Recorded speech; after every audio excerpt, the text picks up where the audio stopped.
सांगतो तुम्हासी बजार विठ्ठला, नाही तरी गेला जन्म माया, करिता भरवरी दुरावसी दुरी, भवाची आपुरी वाहवसी प्रसूत प्रसंगी. प्रति पंढरपूर असणारं गाव. जेवढं तुम्ही तुमच्या घराला सजवलं नाही तेवढं पांडुरंगाच्या घराला सजवलं. हे तुमच्या सगळ्यात खूप मोठं असं. या मंदिराचे अध्यक्ष आमचे दिगंबर बाबा. वाटणं अध्यक्ष होते म्हणून, पण साधा सुद्धा सबसे ज्यादा डोकं लढून काम करणारा. खरं बापू, एक लक्षात घ्या, कोण काही म्हणो, कोण काही म्हणो, देवासाठी, धर्मासाठी, गावासाठी जीवाचं रान करून ज्यानं मन करते ना, त्याच्या मागे देव असते. म्हणून सुंदर असं रूप बघायला मिळालं. त्याबद्दल माझ्याकडून तुम्हा सर्वांना, सप्ताह कमिटीना, अध्यक्ष, सदस्य, सर्व ग्रामवासियांना धन्यवाद देतो. संस्कृतीचे जतन करण्यासाठी, आपल्यातली विकृती बाजूला काढण्यासाठी, आपली प्रकृती सुधारण्यासाठी आणि गावाच्या विकासासाठी चालणारा यज्ञ म्हणजे अखंड हरिनाम सप्ताह. आणि हा सप्ताह एका जातीचा, धर्माचा, पंथाचा नसून हा सप्ताह माणूस या जातीचा आहे. जो कोणी माणूस म्हणून जन्माला आला असेल त्याच्यासाठी देव आणि धर्म दोन्ही गोष्टी आवश्यक आहेत. ज्याच्या जीवनातून देव आणि धर्म दोन्ही बाजूला गेलं त्याचं जीवन शून्य झालं. विठ्ठल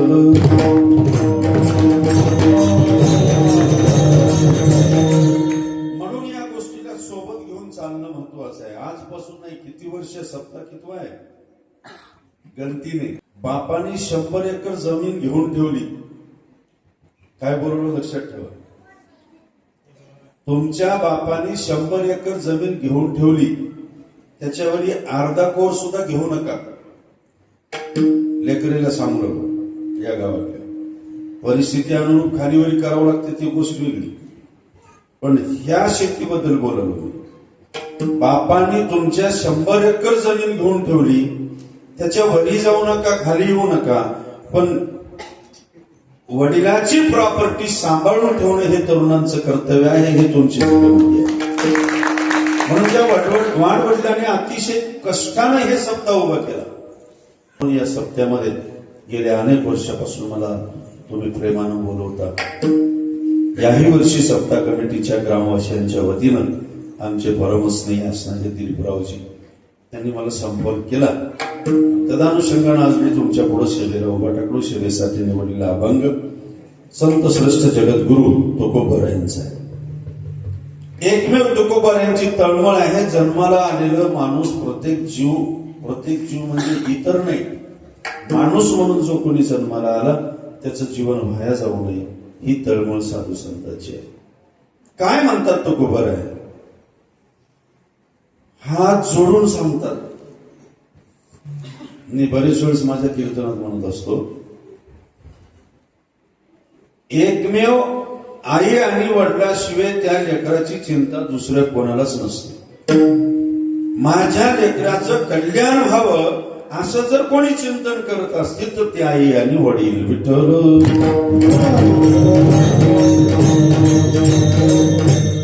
सगळं करून आपल्या आपल्या पद्धतीनं जर आपण वागत असो तर खर्चासारखा खर्चा केला, जावयाचा भाऊ जेवून गेला, असं होऊ नये. म्हणून माझी तळमळीची विनंती असते कीर्तनातून की परिवर्तन झालं पाहिजे. लक्षात घ्या.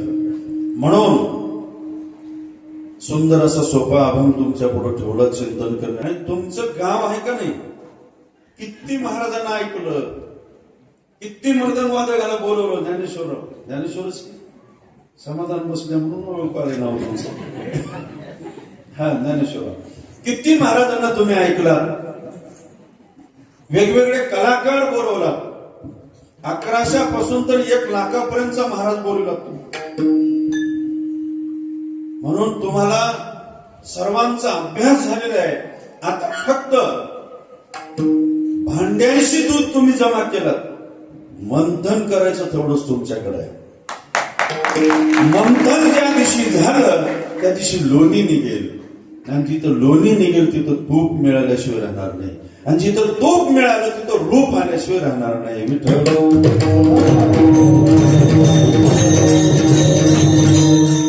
काही माणसं 15 म्हशी घरी आहेत,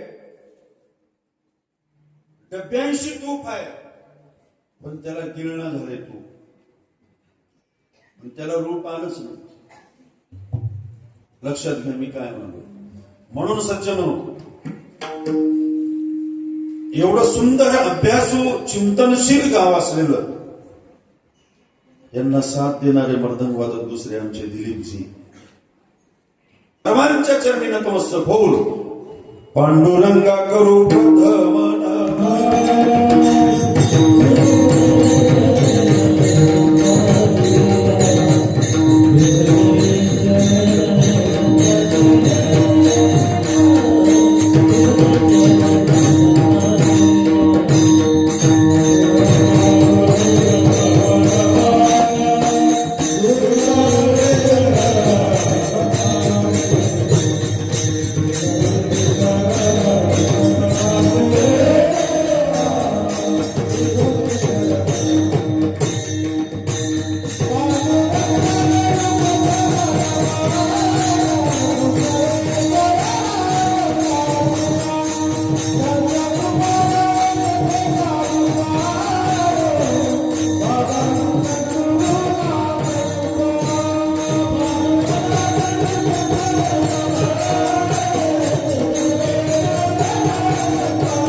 त्यांच्या कृपादाने कथेचा विस्तारू बाबाजी सद्गुरु दास.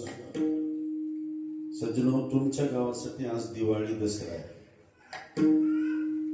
ज्या 7 दिवसामध्ये आपल्या जन्म आणि मृत्यूचं चिंतन होते ते दिवाळी दसरा आहे. आणि या 7 दिवसाचा आनंद ज्यांना घेता येतो त्यांच्यासाठी एक सुवर्ण संधी आहे. मला एक सांगा, तुम्ही भले 50 वर्षापासून सत्ता असेल, 50 वर्षापासून तुम्ही कीर्तन ऐकत असाल, पण कधीच अभंग जुनं होत नाही, कीर्तन जुनं होत नाही. आणि ते आपल्या जीवनात असेल तर आपलं जीवन सुंदर होणार आहे. म्हणून दरवर्षी कीर्तन ऐकायचं, जेवढं होईल तेवढं संतांची संगत, भगवंताचं चिंतन करायचं. का करायचं आहे त्याचं कारण आहे सज्जनो. जसं समईमध्ये तेल असल्याशिवाय वात जळत नाही, आणि वात जळल्याशिवाय प्रकाश मिळत नाही, तसं तुमची सुद्धा एक ज्योत जळत आहे. पण जळणाऱ्या ज्योतीला ज्ञानाचा प्रकाश तुम्हाला आवश्यक असेल तर संस्काराचं तेल त्या समईमध्ये आवश्यक आहे. ते सत्याच्या निमित्तानं पडते.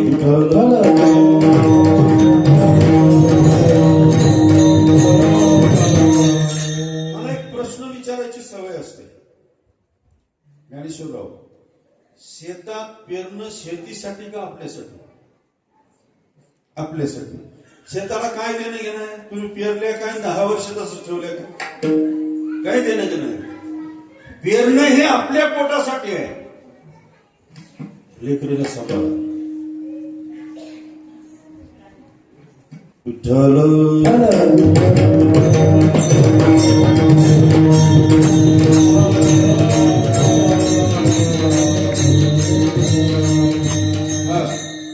शेतात पेरणं हे आपल्यासाठी आहे, शेतीसाठी नाही. तसं सत्ता देवासाठी नाही, आपल्यासाठी. आपल्यासाठी का? त्याचं कारण आहे. एका माणसाचं सोयाबीनचा खालचा मजला भरून आहे, दुसरा मजला हरभऱ्यानं भरून आहे, पण तिसरा मजला रिकामच होता. माणूस सुद्धा नव्हता त्याच्यात. राहा वाटते का त्या घरात? नाही. म्हणून ते मजला, ते हरभरे सोयाबीन तिकडे जाऊ द्या, या मजल्याकडे या. हे पहिला मजला आहे, हे दुसरा मजला आहे, आणि हे तिसरा मजला आहे. ज्याचा तिसरा मजला ज्ञानानं विवेकानं भरून आहे ते घर स्वर्ग आहे. विठ्ठल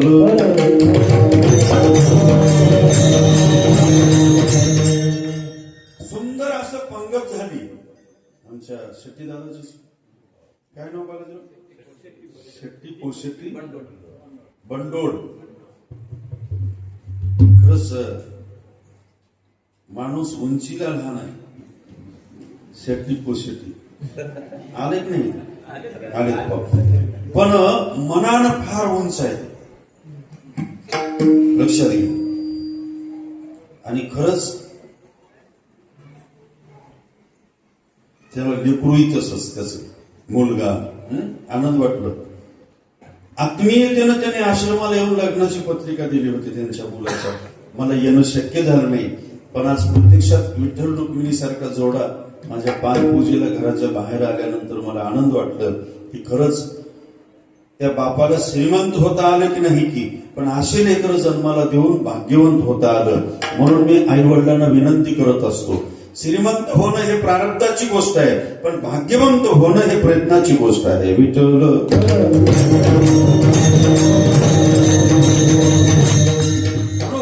त्यांनी पंगत सुंदर दरवर्षी पंगत करतात. आता त्या पंक्तीला जेवल्यानंतर पोट भरल. पोटासाठी अन्न आवश्यक आहे, पण डोक्यासाठी विचार आवश्यक आहे. ते इथं यावं लागतं. विठ्ठल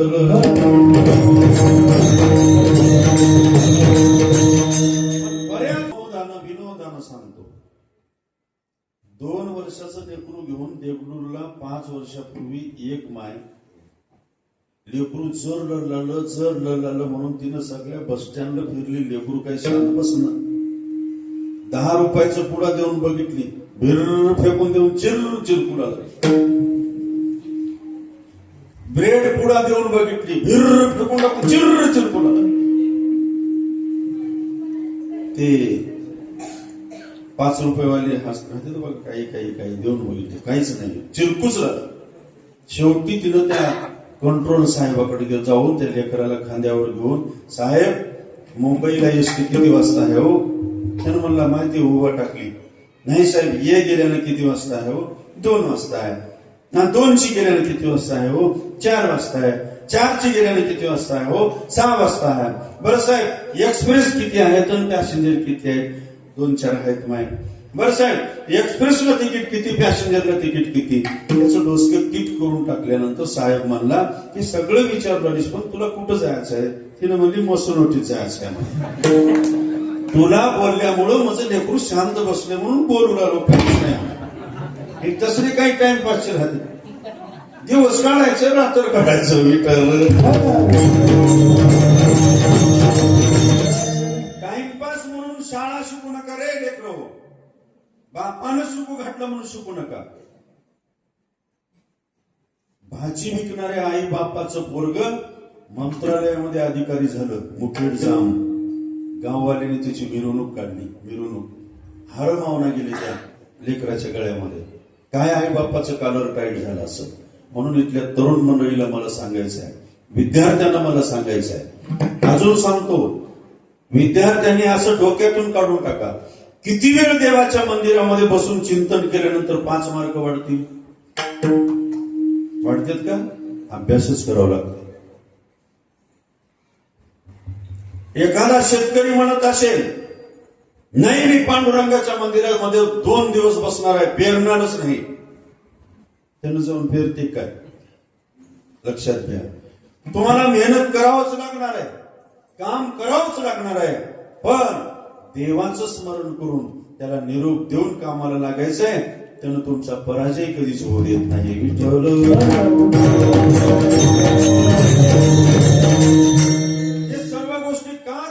हे कोणाला करायचं आहे? आपल्याला करायचं आहे. आपल्याला करण्यासाठी देवे दिला देह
मनपाटल्या मधले तेवढेच वाजवा, बाहेरचे काही गरज नाही. वाजी नाही झाले ते कोणासाठी काय काळी वाजवायचं. ऐका मात्र. पण मला एक म्हणायचं आहे बाबा, गावातलं गरीबाचं लेकरू काय एखादा अधिकारी होईना, त्याचा सत्कार केला तर गावाला आनंद व्हावा की दुःख व्हावं? आनंद व्हावा. हे आनंद होणं हे परमार्थिकाचं लक्षण आहे. आमच्या धर्मामध्ये एका गरीब घरातली पोरगी गरमशेव झाली, मुलगी गरमशेव झाली. गावातल्या सरपंच उपसरपंच सगळे मिळून तिचा सत्काराला गेले. 2 त्या शेजारने बाया एका जागी बसून बोलाले. दुसरी शेजारी म्हणाली, माय अगं त्या कामची पोरगी गरमशेव झाली म्हण बघ, खूप शिकली माय, कुठं शिकली बघ. ते ऐकणारी म्हणावं की माय काय का असं ना का आपल्याच गावातली बाई गरमशेव माय, आपल्या गावचं मोठेपण आहे म्हणावं की नाही. दुसरी भिली तर काय म्हणाली, हे नाही मोठी गोष्ट झाली, मोठमोठे डॉक्टर होराळी. पोट दुखलं बघा त्याचं ज्ञानेश्वर. हे असं पोट दुखायची बिमारी ज्याच्या जवळ आहे त्याला मरण तर कधी चांगलं येणार. विठ्ठल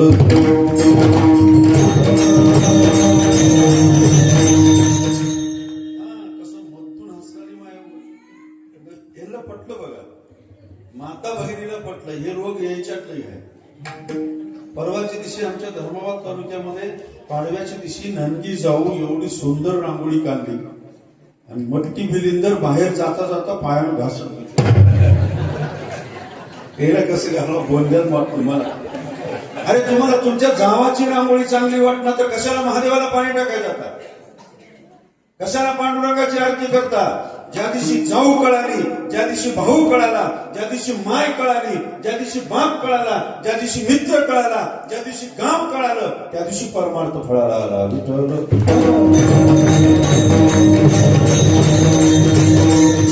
सत्ता कीर्तन म्हणजे टाळ्या वाजून जायचं नव्हं. माय उपयोग फट फट बोलला रे बघा. परवाच्या दिवशी काय सांगू बाबा, अवस्था बिकट होत चालली. आमचे जामदरीहून शिवा संघटनेचे तालुका अध्यक्ष भोकर तालुक्याच्या कीर्तनाला 22 वर्षाच्या पोराचं लग्न झालं होतं. 4 वर्ष झालं होतं.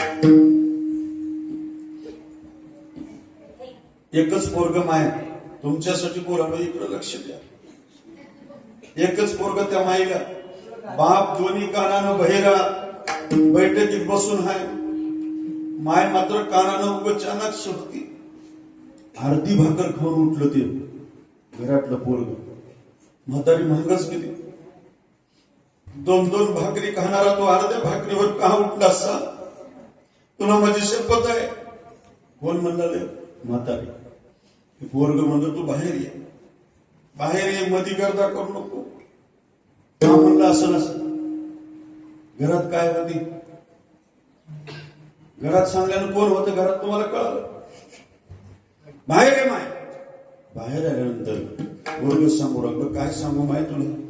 आजच अर्ध्या भाकरीवर नाही, 1 महिन्यापासून अर्धी भाकर खाऊ. तुला एकच सून आहे, एकच मुलगा आहे. माझी बायको म्हणते काही कर 10,000 आगाव खर्चू, पण म्हातारी आपल्यात कोण नाही. तर काय म्हणाली ती म्हातारी? राजा, माझ्या अंगात अजून रक्त आहे. तुझ्या बापासाठी 2 भाकरी भाजतो मी, 1 घागर पाणी आणतो, माझं मी आनंदानं जगतो रे. पण माझा मुलगा आणि माझी सून सुखानं राहिली पाहिजे. हे अंतकरण आई बापाचं आहे, तसं अंतकरण संताचं आहे. तुम्ही चांगलं झालं पाहिजे, सुखी झालं पाहिजे, त्याच्यासाठी सत्ता आहे. विठ्ठल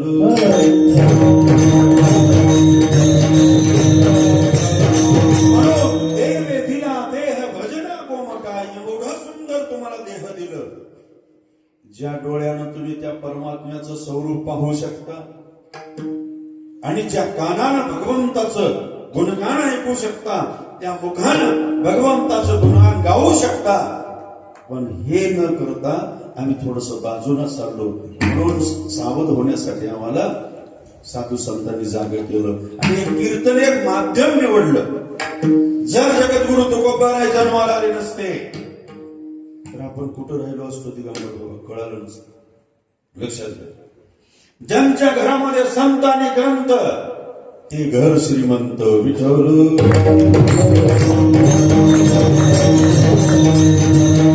म्हणून हा सत्ता परिस्थिती सुधारण्यासाठी नाही, मनस्थिती सुधारण्यासाठी आहे सायनाथराव. परिस्थिती नाही. परिस्थिती तुमच्या प्रयत्नानं, तुमच्या मेहनतीनं, एखाद्या नोकरीनं, व्यापारानं, अजून कशानं परिस्थिती सुधारेल. मनस्थिती सुधारायचं असेल पैशानं नाही, संस्कारानं. विठ्ठल म्हणून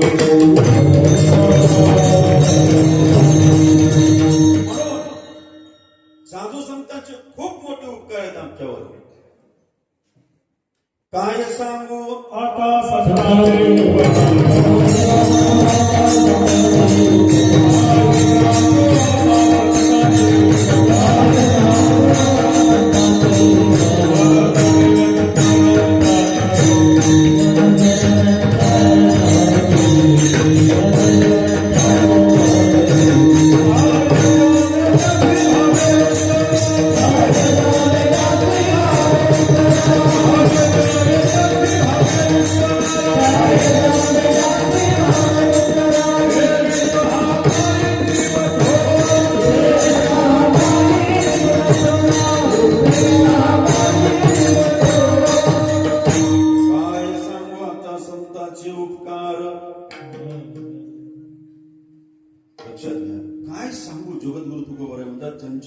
त्यांचे उपकार एवढे आहेत. बऱ्याच वेळेस म्हणत असतो आई वडिलाच्या ऋणातून आपण मुक्त होऊ शकत नाही, साधू संतांच्या ऋणातून आपण मुक्त होऊ शकत नाही, देशभक्ताच्या ऋणातून आपण मुक्त होऊ शकत नाही.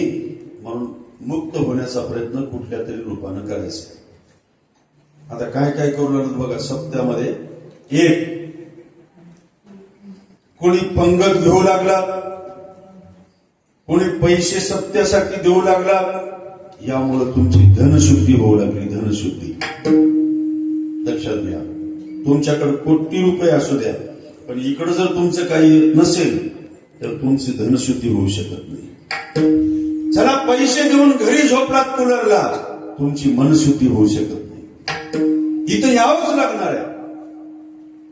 आणि जर येत नसाल कुणाचंच काही जात नाही, आणि इथं येत असाल कुणावर उपकार करत नाही. मी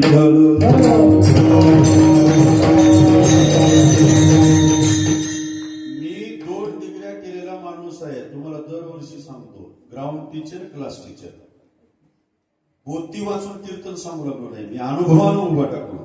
आणि कोणतं रोग सध्या आहे त्याच्यावर औषध शोधण्याचा प्रयत्न करणारा डॉक्टर म्हणजे कावडे गुरुजी आहे. लक्षात घ्या. अजून सांगू का तुम्हाला, ज्ञानेश्वरराव, तोंडा पुढं कटू बोललेले बरं का महागारे गोड बोललेले बरं? तोंडा पुढं कडू बोललेले बरं. आता कडू लागू द्या, पण दिशा मिळाल्याशिवाय राहत नाही. विठ्ठल पण बरेच माणसं तोंडापुढी गोड बोलतात आणि माग जाऊन लिंबाच्या पाल्यापेक्षा कडू बोलतात. असं राहू नये. म्हणून मी तळमळीनं तुम्हाला सांगू इच्छितो, धनशुद्धी करण्यासाठी इकडे या, मनशुद्धी करण्यासाठी इकडे या. अजून सांगू का, तन शुद्धी, शरीर शुद्धी करण्यासाठी इकडे या. आणि शेवटी तुमची कान शुद्धी करण्यासाठी 10 मिनिट का होईना कीर्तनात बसा. विठ्ठल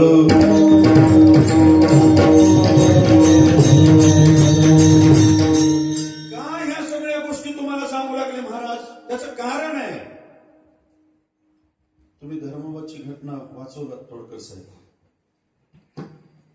दोडापूरचा एक तरुण है ना, पाटील, पत्नीला लेकरीला बिचारा देवगिरी एक्सप्रेसला बसवलं आणि मी गॅसची टाकी घेऊन इकडून तुम्ही जाईपर्यंत इकडून येतो म्हणून निघालेला माणूस 25 किलोमीटर गेल्या गेल्या मोठा हैवा अंगावरून गेला.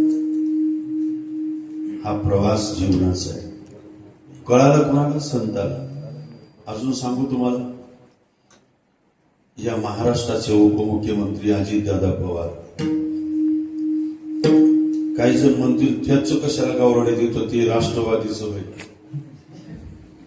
आपल्या महाराष्ट्राचं होय म्हणून बघायचं, चिंतन करायचं आणि आपण सावध व्हायचं. पक्ष डोक्यात आणू नका. कोण कोण्या पक्षाचा आहे विचार करू नका. आणि खरं सांगू का, गावात सुद्धा पक्ष आणू नका, जेवढ्या पुरतं तेवढं ठेवा. का किती दिवस गावात राहायचा विचार करा. 6:10 बायकोला फोन केलं त्या माणसानं, 2 सभा संपून वापिस येतो. 8:10 विमानात बसलेलं माणूस 9 वाजलेचं टाइम बघू शकलं नाही, संपलं.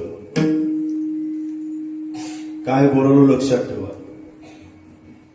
जर अजितदादा पवाराला एक रोग झाला असता तर अमेरिकेला जाऊन कोटी रुपये देऊन दुरुस्त करून घेऊन आले असते, पण नाही. असा जीवनाचा प्रवास आहे, लक्षात घ्या. मोठे मोठे राजे आकाराशी आले,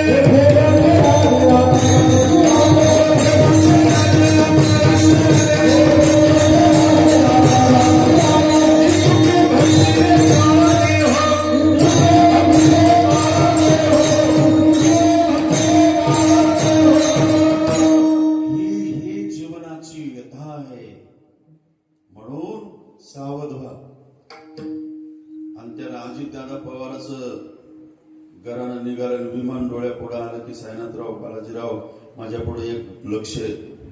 ज्ञानेश्वर, एक महत्वाचा मुद्दा आहे बघा. ज्या पोरीचं लग्न 15 मार्चला जमलं होतं, शांभवी पाठक नावाची मुलगी त्या विमानात होती. 22 वर्ष वय होतं तिचं.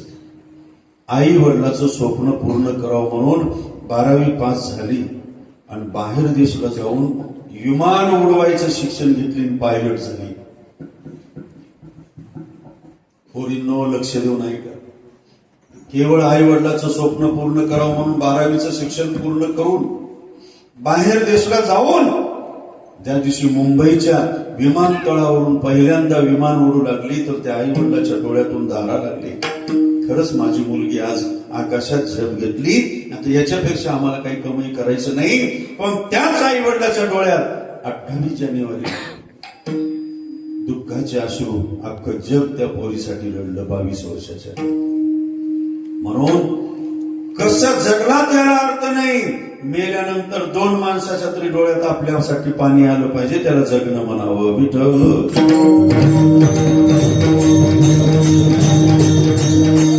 पण बऱ्याच माणसाला जगण्याची रीत कळत नाही.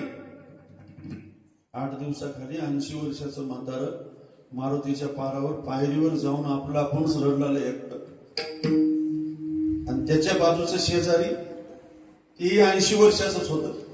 त्यानं जाऊन म्हणला, 5 पोरं हात, 5 सुना हात, तर एवढं रडाय काय बेमारी आली तुला? कोण म्हणलं? सत्य आहे, खरं होय. बघा, एवढं असताना का रडलास? ते बोलच ना गेलं, रडूच लागलं. अजून जवळ गेलं ते शेजारचं म्हातारं. अरे, दह्या दुधानं भरलेलं घर आहे, तुपाचे डबे घरात हात, पावलाला तुझ्या हाताखाली माणूस आहे, का रडलं सांग? तेव्हा म्हणाले ते 80 वर्षाचं, दादा 4-5 दिवसात मरतो काय की वाटला नाही. अरे मरण कोणाला चुकलंय? मरणासाठी रडायला काय झालं तुला? रडलाच म्हणून चुकते काय? मरणासाठी रडला नाही दादा. पण 80 वर्षाच्या कालावधीमध्ये कधी जाऊन कीर्तनाच्या मंडपावर बसलो नाही,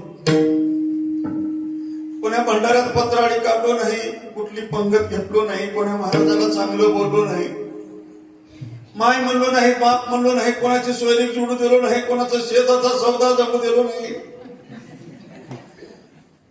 मित्र म्हणलो नाही, भाऊ म्हणलो नाही. दादा जाऊ दे, काय केलास ते केलास, होय शांत होय. तसं नाही दादा, तिकडे कसकस आहे की म्हणून रडलो म्हणले. त्यावेळेस बाजूचं म्हातारं म्हणतंय, आता रडून फायदा नाही, जसं केलास तसंच आहे म्हणे. आता रडून काय फायदा आहे? जे पेरलात ते उगवणार आहे. पण एक लक्षात ठेवा, पेरण्याच्या आधी विचार करण्यासाठी कीर्तन आहे. विठ्ठल,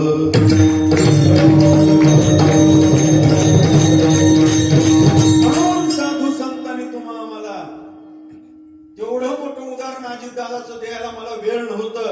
पण आज लक्षात घ्या, कोट्याधीश नाही, महाराष्ट्र विकत घेण्याची शक्ती ज्याच्याकडे होती त्याला सुद्धा काळ सोडला नाही.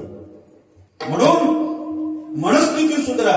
आणि अजून तुम्हाला सांगतो, माता भगिनीला पहिला प्रश्न विचारतो, मायो पायातला पहिला दागिना कोणता तुमच्या पायातला? जोडवर. हा, त्याच्यावरी घोट्यावर चैन, इथं सोन्याच्या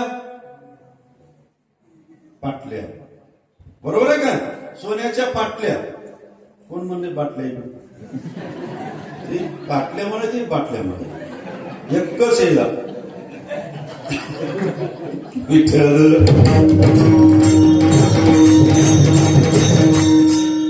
बघा, सोन्याच्या पाटल्यासाठी आयुष्य खर्च करा, पण बाटल्यासाठी खर्च करू नका. विठ्ठल. अजून दुसरा प्रश्न विचारतो बालाजीराव, पैसे महत्वाचे का आयुष्याची वेळ महत्वाची? वेळ. वेळेनं पैसा घेता येते का पैशानं वेळ घेता येते? एवढी वेळ. वेळेनं पैसा विकत घेता येते, पण पैशानं वेळ घेता येत नाही. म्हणून आयुष्याची वेळ दोन गोष्टीत घालू नका. एक, बाटलीत घालू नका. आणि दुसरी गोष्ट, एक का दुर्री तिर्री रिकाम्या हातानं फिरली याच्यातही घालू नका. आणि तिसरी गोष्ट, घरचं खाऊन लोकांचे उकडण्यामध्ये आयुष्याची वेळ घालू नका.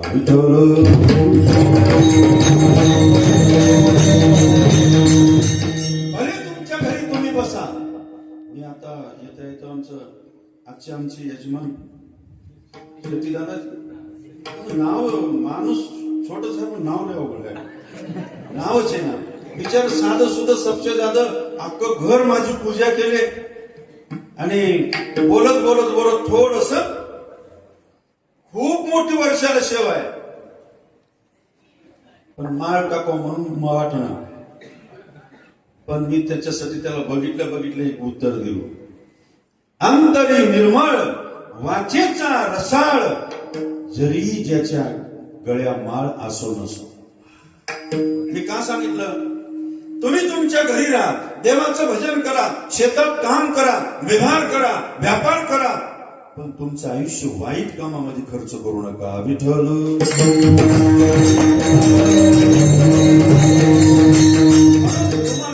तुम्हाला प्रश्न विचारला होतो, इथपर्यंत आले आपण. इथं सोन्याच्या काय पाटल्या, हृदयामध्ये तर भरपूर आहेत. इथं कानात नाकाला नथनी. आता मला सांगा, तुमच्या गावात कोट्याधीश माणूस असेल का जगात कोट्याधीश असेल, पण असा एक माणूस मला दाखवा त्यानं जिभीला 1 तोळ्याचा दागिना केला का? अजिबात नाही. पण लक्षात ठेवा, या नासक्या शरीराला कोटी रुपयाचे दागिन्यानं नटवा, हे शरीरही जाणार आहे आणि दागिनेही चोरीला जाणार आहेत. लक्षात ठेवा काय बोललो. या नासक्या शरीराला अख्ख्या सोन्यानं नटवा, शरीरही जाणार आहे, सोनं इथं राहणार आहे, पण जिभीचा दागिना चोरीलाही जाणार नाही, तुमच्या सोबत आल्याशिवाय राहणार नाही.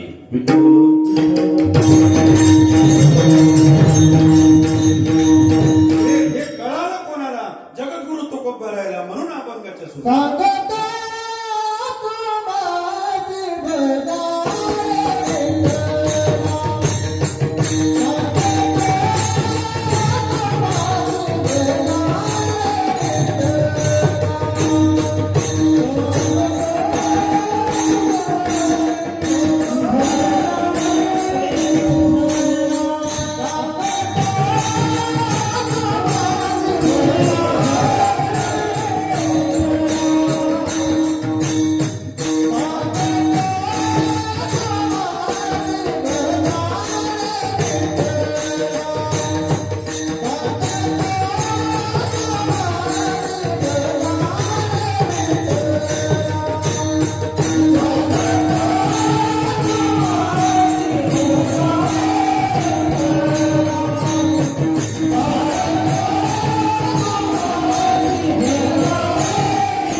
सांगतो तुम्हासी बजारे विठ्ठला नाही तरी गेला जन्म वाया.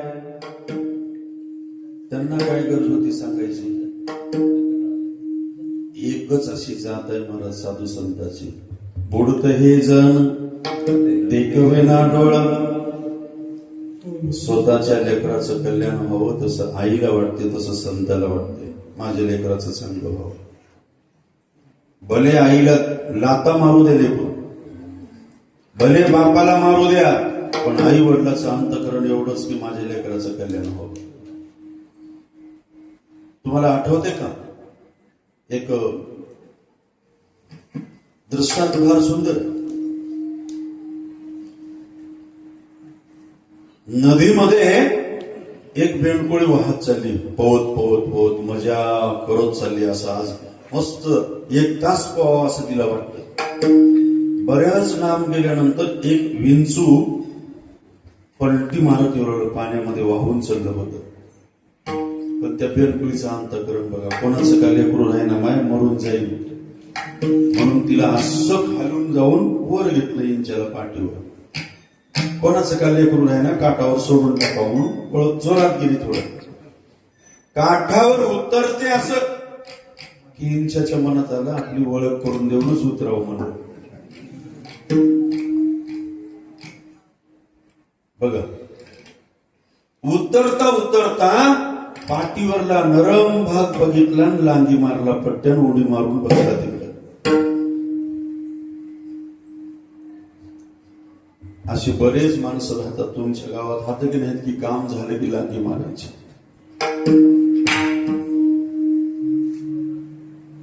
याच्यात काय राहण्यात म्हणाले. लक्षात ठेवा, मी काय बोलू लागलो. माझं कीर्तन सोप्या भाषेमध्ये असते. मी तुम्हाला कुठली ज्ञानेश्वरीतली ओवी सांगू लागलो नाही, संताचं अंतकरण सांगू लागलो. एकमेव संत तुम्हाला मला सांगू लागले. सांगतो तुम्हासी बजारे विठ्ठला नाही तरी गेला जन्म वाया. तुमचं धन देवाचं नाव आहे. भजारे या शब्दाचा अर्थ नुसतं भजन करत बसा नाही.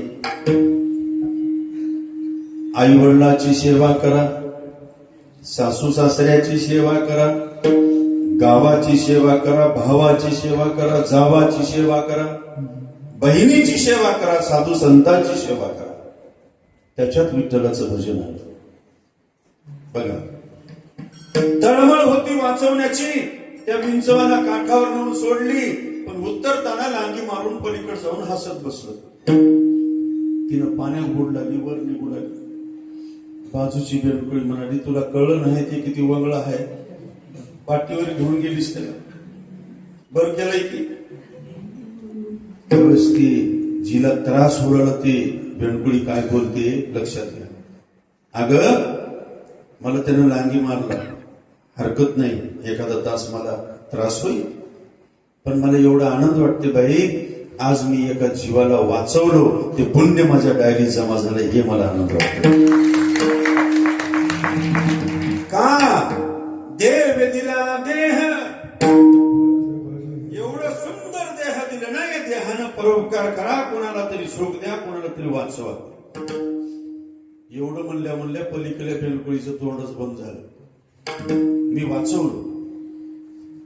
पण अजून लक्षात ठेवा दुसरी गोष्ट, त्या बिलिंदराला वाटलेलं होतं बरं केलो की, कोणाला? इंच्याला. बरं केलो की पाण्यात बसून आलो पाठीवर आणि आकरीला लांगी मारलो, बरं केलो की हसत बसलं होतं. पण येडा नाही त्यानं बसून आहे म्हण नका, सगळं बघलं आहे त्यानं. तिकडून हत्ती पाणी प्यायला आलंय आणि पहिल्याच पावलात त्याची पुण्यतिथी झाली. लांगी मारले त्याची. केली या कर्माचे भोगावे ते फळ,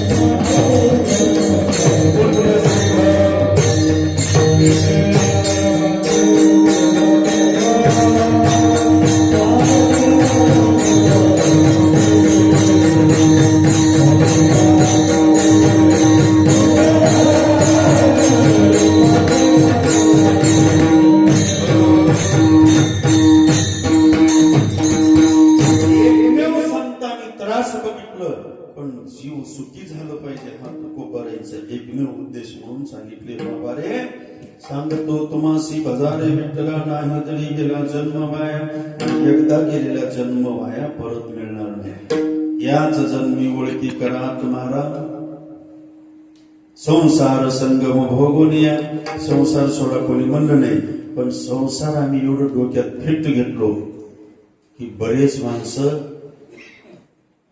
रात्री झोपणं सुद्धा झाली तेच डोक्यात फायद्याचे बघा एक 10-15 वर्षापूर्वी 22 वर्षाच्या पोराचं लग्न झालं लग्न झाल्या 1 महिन्याला एक पंढरपूरहून महाराज आले गावामध्ये पांडुरंग पांडुरंग आणि महाराजाची पादपूजा केली जसं मी आल्या आल्या पहिल्यांदा आमच्या बालाजीरावांच्या घरी गेलो मुळी बाप होता ज्ञानी तेव्हा लागलो या ध्यानी जगी बाप आईचा व्हावा त्याचा वंश मुक्ती जावा आई वडिलांनी टाकून दिलेल्या परंपरेनुसार त्यांनी आमची पादपूजा केली सुंदर स्वागत केलं तिथून आमच्या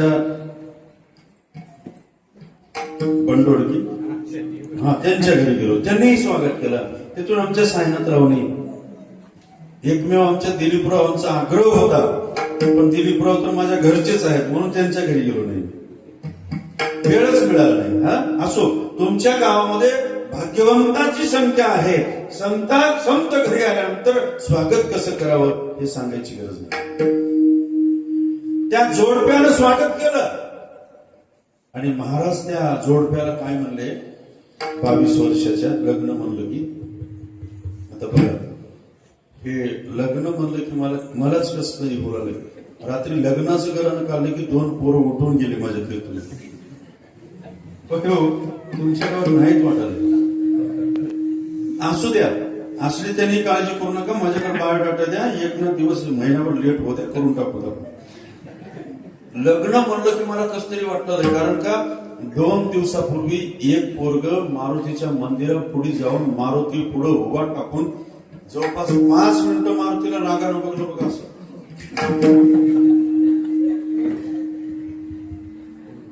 मारुती म्हणला ये गिराईक कुठं आली माझ्याकडे बघून बघून मारुतीला म्हणाले ते पहिल्या कामाच्या बाहेर होते तुम्ही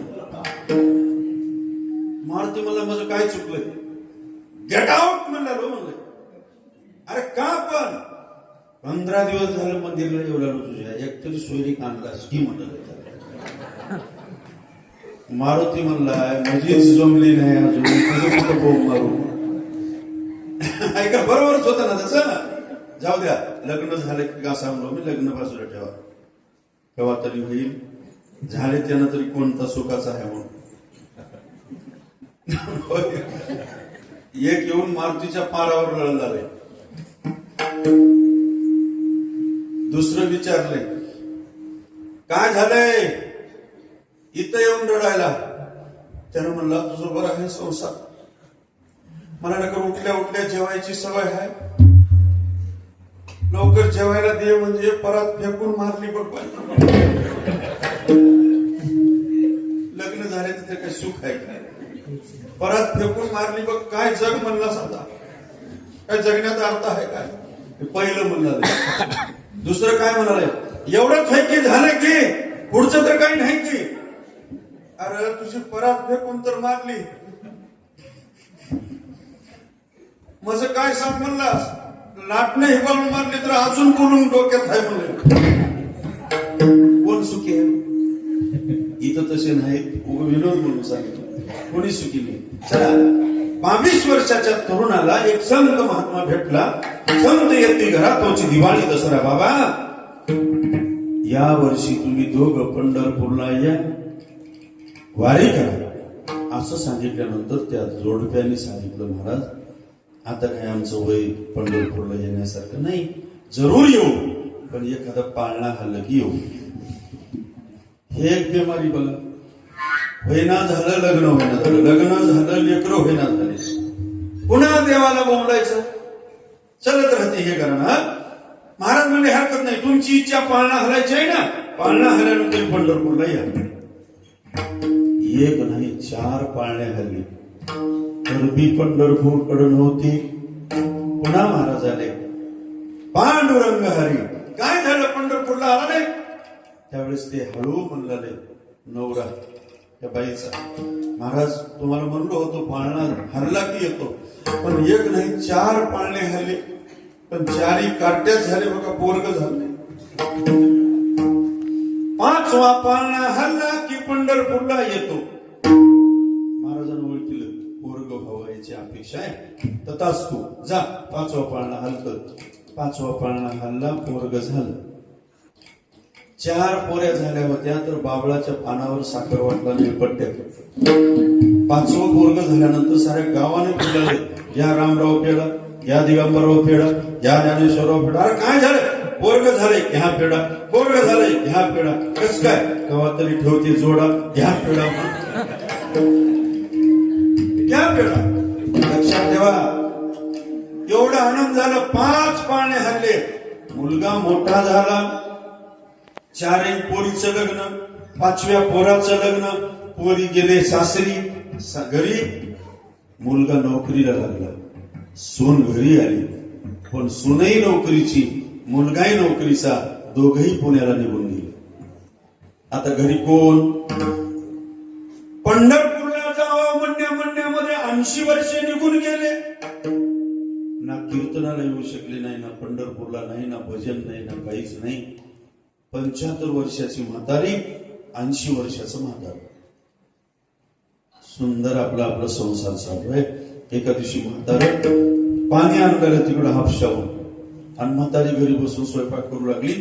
पाणी आणताना पाहताना शेजारचं माणूस म्हणू लागलं, बघा म्हातारी घरी बड्डे मा बसली, म्हाताऱ्याला पाणी आणायला उराली. हे लोक काय, लोक पळणाऱ्याला पळ लिहून देणार, नांदणाऱ्याला नांदून देणार, आहे का नाही. कोणालाही म्हणतात, आपण ऐकायचं नाही. लक्षात घ्या. मग झालं काय, हे शब्द ऐकली म्हातारी. तिनं आपल्या नवऱ्याला म्हणू लागली, बघा मरून गेलं तर गेलं, मजमी पाणी आणतो, मजमी स्वयंपाक करतो, तुम्ही पाण्याला जाऊ नका, आणि डोका हाती मला थोकून घेऊ देऊ नका. आपण घाकर घेतली. दुसऱ्या दिवशी वय 80 वर्षाच्या जवळ पोहोचलेली म्हातारी माय पाण्याला निघाली.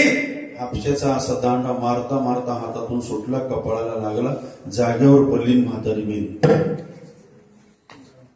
म्हातारी गेली हे तिच्या पतीला कळालं. अर्ध्या तासामध्ये पती निघून गेला.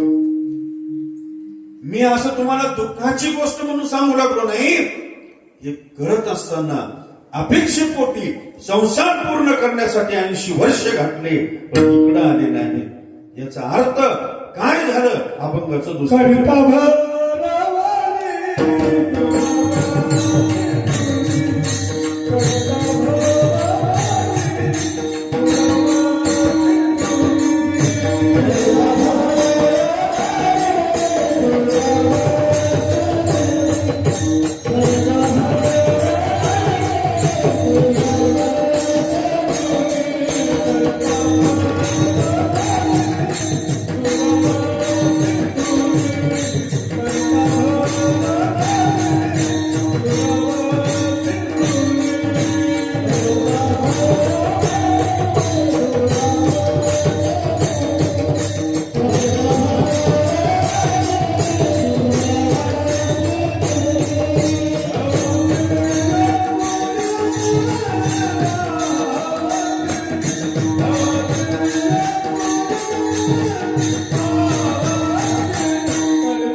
भवाची आपुली वहावसे.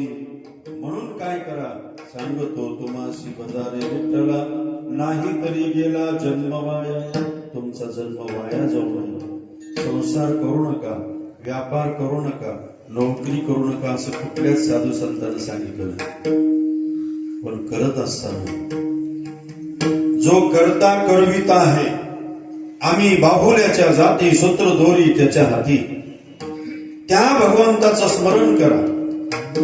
डोळ्यानं त्याचं रूप पहा, मुखानं त्याचं गुणगान करा आणि अंतःकरणामध्ये एक जीवाला ठेवा. आता सर्व झालं. हे सगळं ऐकल्यानंतर बरेच साधक मंडळी जगद्गुरु तुकोबारायकडे गेले. महाराज, तुम्ही म्हणालात बरोबर आहे, आमचं आता 50 वर्ष आयुष्य निघून गेलं. पल पल आयुष्य व्यर्थची चालले, वाटे गमाविले नरदेह.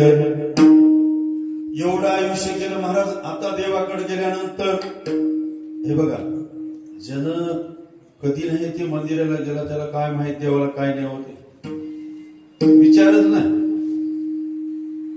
आहे का नाही. जी माऊली दरवर्षी शुक्रवार गुरुवार करते, तिला माहित आहे काय काय करावं ते. नवीन करणारे विचारलं ना, काय करावं लागेल बाई, काय करावं लागेल, आहे का नाही.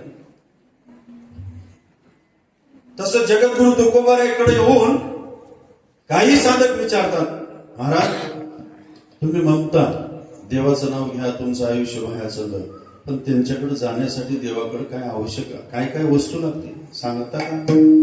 आता तुम्हाला मला विचारायचं आहे, माय घरात सासू बैठकीत बसून आहे, घट्ट दुधाची चहा केला तुम्ही एका गिलास भर, आणि बैठकीत जाऊन चहा घ्या, काय म्हणत, चहा घ्या, जोरात रागान चहा देऊन घट दुधाची सुद्धा तिला गोड लागत नाही. का तर त्याच्यात भाव नाही, प्रेम नाही. पण जिच्या घरी दूधच नाही, डिकाशन चहा केली आणि चहा शिजताना आपल्या सासूला आवाज दिला, आत्याबाई उठा बरं, चहा थंड होईल, अगोदर चहा घ्या, नंतर बसा झोपा, चहा घ्या अगोदर, उठा. डिकाशन चहा सुद्धा गोड लागला. का? भाव आहे, प्रेम आहे. लक्षात घ्या. उपास सोडायचं होतं एका बाईला, सासूला, तिला ताक पिवा वाटलं, पण घरी नव्हतं, शेजाऱ्यांच्या घरी ताक होतं. दरवाजापासूनच जाऊन म्हणाली, ए बाई तुझं काम बाजूला सोड, पहिले तांब्यावर ताक दे मला. त्या शेजारीला जाऊन, शेजारी म्हणली का तुझ्या बापानं म्हैशी वळून आणले की तुझ्या माईने इथे येऊन ताक केली, जायची. दर्जातून रागानं बोलत यायला, घरला गेली, जीवच लागणं गेलं, उपास सोडायचं, ताक तर पाहिजे. सुनाला हळू म्हणले, अगं मावशीच्या घरून त्या बाजूच्या नकर ताक घेऊन ये बरं. तिने मला नाही म्हणली, मला उपास सोडायचा. सून बघा गेली तांब्या घेऊन, तांब्यात दाखिली सुद्धा नाही, पदराखाली घेऊन गेली आणि दर्जातूनच बोलत चली, मावशी कधी बघलं तेव्हा तुमच्या हातात कामच राहते, किती काम करावं. एवढं आमच्या सासून केलं तर मी तिला डोसक्यावर घेऊन हिंडत होतो. माझं कसं नशीब असेल, किती काम करावं, थोडं बसा, काही करावं लागते ग. ये कस काय निघालीस का, ताक तर घेऊन जाय तांब्यावर म्हणले तू. ज्ञानेश्वरराव मागण्याच्या आधी हो, हे कोणाकडे नाहीच. रट्टा ओन बुक्का, बुक्का लावणाऱ्याची निंदा करायला नाही बरं, लक्षात घ्या. गळ्यात माळ, पोटात काळ, असं आहे तर जमल का नाही. जगद्गुरु तुकोबाराय म्हणतात, बाबा अजून सांगतो, इथं माता भगिनी बसल्या म्हणून. माय आमच्या धर्माबाद तालुक्यातली घटना घडलेली सांगतो तुम्हाला. त्यांच्यापेक्षा अलीकडे जगद्गुरु तुकोबारायांचे वडील कोण, बोलवा, आई कणकाई, हे दोघं जेवत बसले होते. जेवत असताना 50 संत दरवाजाला आले, आई आमच्या पोटाची काही व्यवस्था होईल का. अर्धीच भाकर होती ताटामध्ये. माईच्या डोळ्यातून धारा लागली. जगद्गुरु तुकोबारायच्या आईच्या डोळ्यातून आणि बोलोबा नवरा बाजूला बसून त्यानं आपल्या पत्नीचे बायकोचे असं अंगोट्यानं डोळे पुसले. रडू नको, त्याला चिंता आहे सगळी, रडू नको. मला सांगा, ज्या घरामध्ये नवरा बायकोचे डोळे पुसते तिथे किती प्रेम असेल, किती भाव असेल, काय जिव्हाळा असेल, काय संसार असेल. ते आमच्याकडे एखाद्याची बायको जर रडणारी, शेजारी जर जाऊन विचारलं काय झालं ना, अर्धा घंटा झाला रडणारी तुझी बाई, त्यावर रडत राहते तिला काय भजनाला अर्थ असेल, काय त्या परमार्थाला अर्थ असेल. जगद्गुरु तुकोबारायांचे वडील आईचे डोळे पुसले, पत्नीचे डोळे. काय प्रेम असेल. परमार्थासाठी तुमचं धन नाही, तुमचं मन आवश्यक आहे, तुमचा भाव आवश्यक आहे. देव माता गेला